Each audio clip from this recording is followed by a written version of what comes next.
Well, good morning and welcome to my YouTube channel. So I'm here with Bruce this morning where we thought we would get some amazing weather this morning, so we try some automotive photography and trying some filming with the cars. However, we've been faced with all this har and mist. So what we'll do is, we're not going to lose or miss this opportunity. We're going to travel around and see if we can find areas where we can get photographs of the cars and also shots of interest. And who knows, Brucey, we might be lucky. Sunday morning playtime, one way or the other. Absolutely. So join us and let's see where this journey takes us.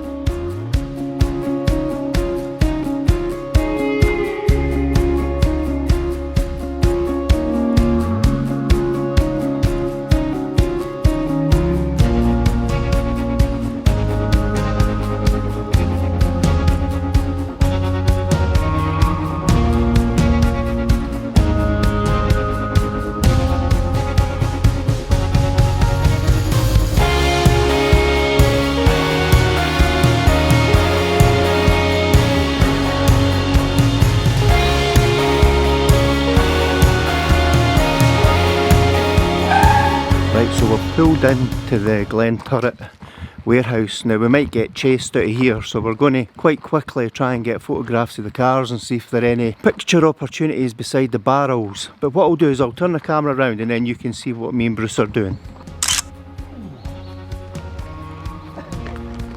You're doing a lot of grunt there, Bruce. 60-year-old me.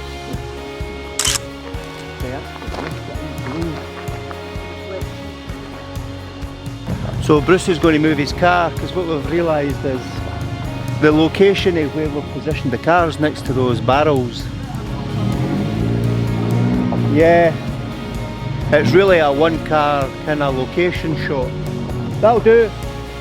I'll come a wee bit further forward. There, that'll be fine. And the reason that Bruce is pulling a wee bit further forward is so we don't get the tractor in the background. Whilst the tractor's quite nice, we want to try and kind of isolate the car and get it using those barrels as a background. Now my car I moved, which is now in the sun, so that might be quite a nice shot as a fluke, so we'll give that a wee try.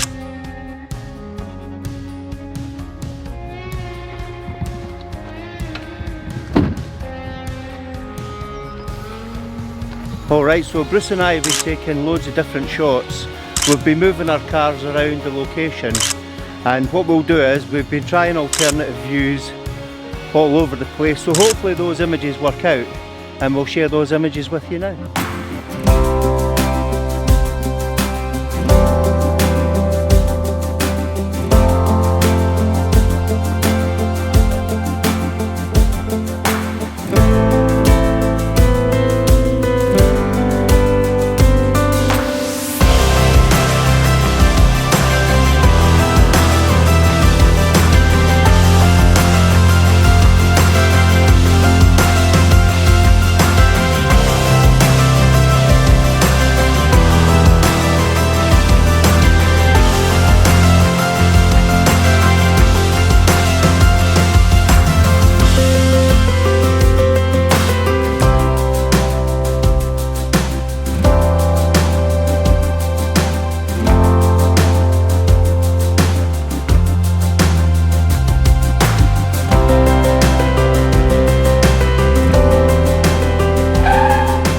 So we stopped off at Amelry, just past the small glen. We've taken some drone footage. We've learned quite a lot, and Bruce has been a massive help.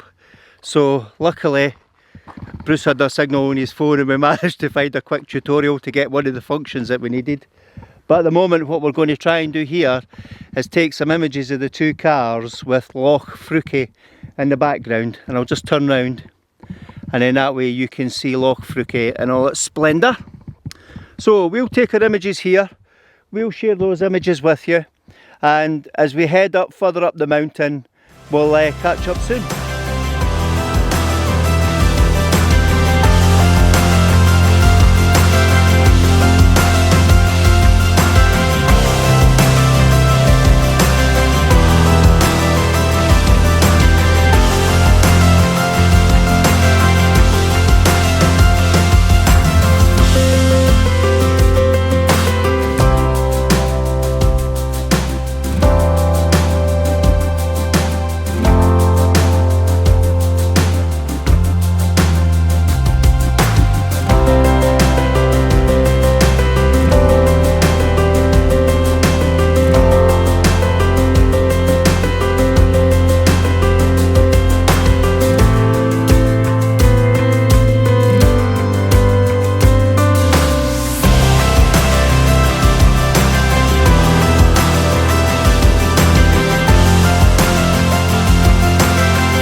So we've just pulled in at the side of the road again before we head up the mountain road, and what we're going to try and do is get some more shots of the cars. I'll turn round and you can see the view that we've got.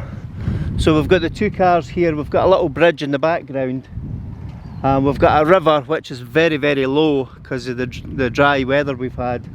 So we'll take these shots and hopefully some of them turn out, and we'll share those images with you.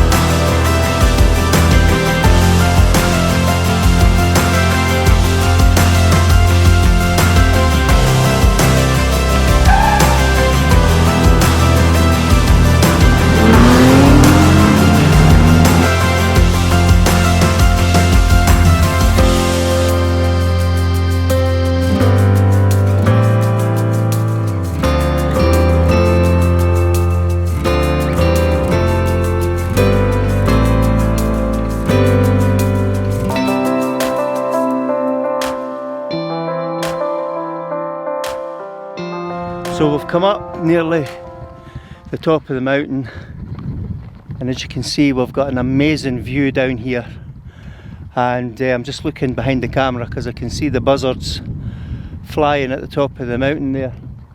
But the loch again is Loch Fruki, so that's us. We've been past Loch Fruki, now we've driven up, and this is quite a, for the faint-hearted, this is not a good road. It's a single track road, very steep, very little passing places, some really sharp turns. It's like 2-3 hairpin bends all together, which is amazing if you like that kind of thing.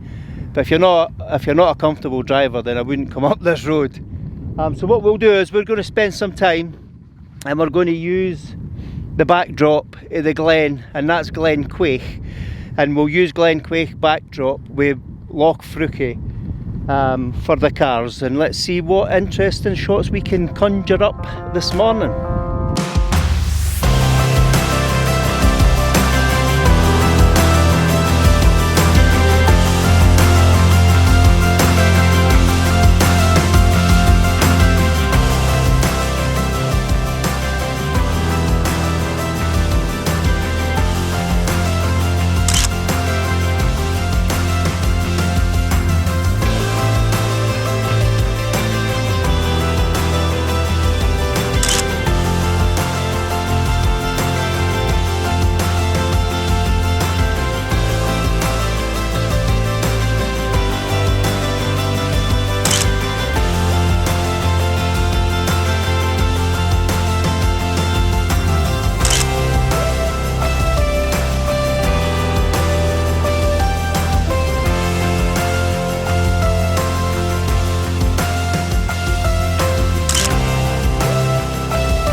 Just turn round so you can get a kind of idea of where we are. So that is the old fishing hut, and there's a loch up there. I've actually forgotten the loch's name, so I'll put it up on the screen. But what we've got is we've got a couple of cars positioned here, and as you can see, so Bruce is in the field or in the heather taking his shot just now. We'll take 3 or 4 different shots or maybe more in this location, and this potentially could be our last video footage other than what we take in the car. So we've had a a real day learning today, and we'll share that with you in a wee while.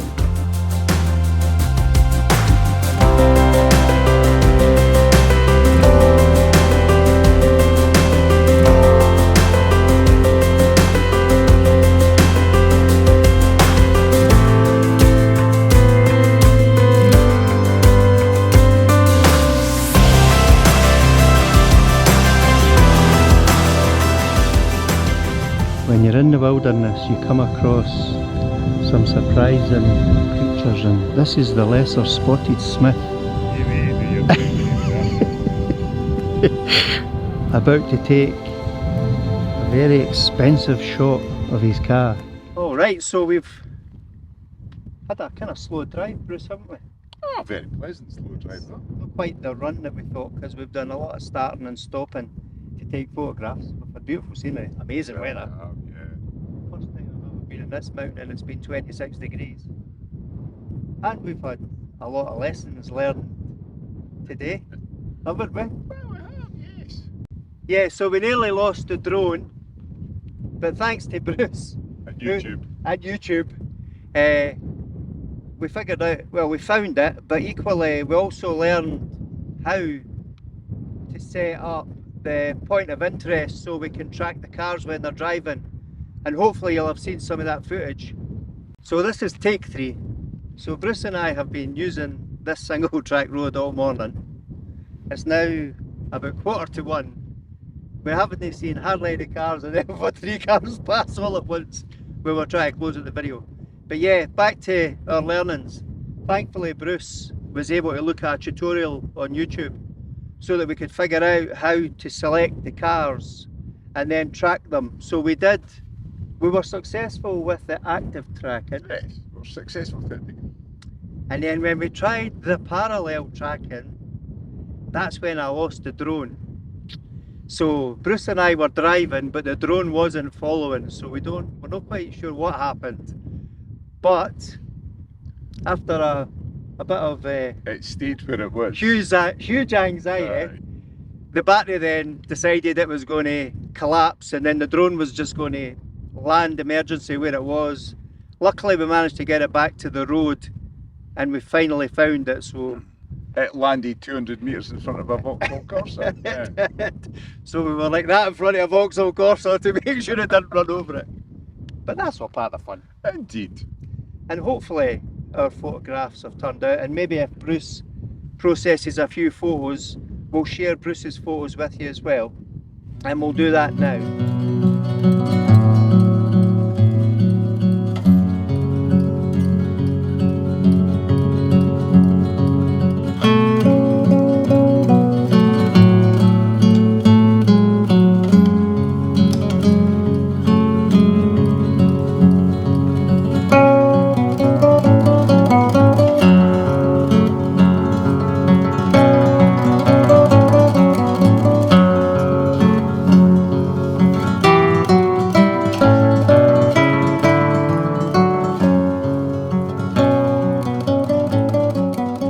So hopefully we can make a video out of this. Thanks very much to Bruce for inviting me along this morning. I've had a great day. Yeah. It's been a bit fit and start just because of what we've been practicing and playing it and experimenting. All good fun. It's one of those mornings. I don't know how long the video will be. I can't imagine it'll be that long. This might be the longest part. But so thanks again to Bruce. Thanks very much for watching. If you like it, please give it a thumbs up. If you haven't subscribed, please do, because you know it's free. And if you press the bell notification, that'll let you know the next time I post a video. So thanks again, Bruce. Cheers, Stuart. And here's to the next video.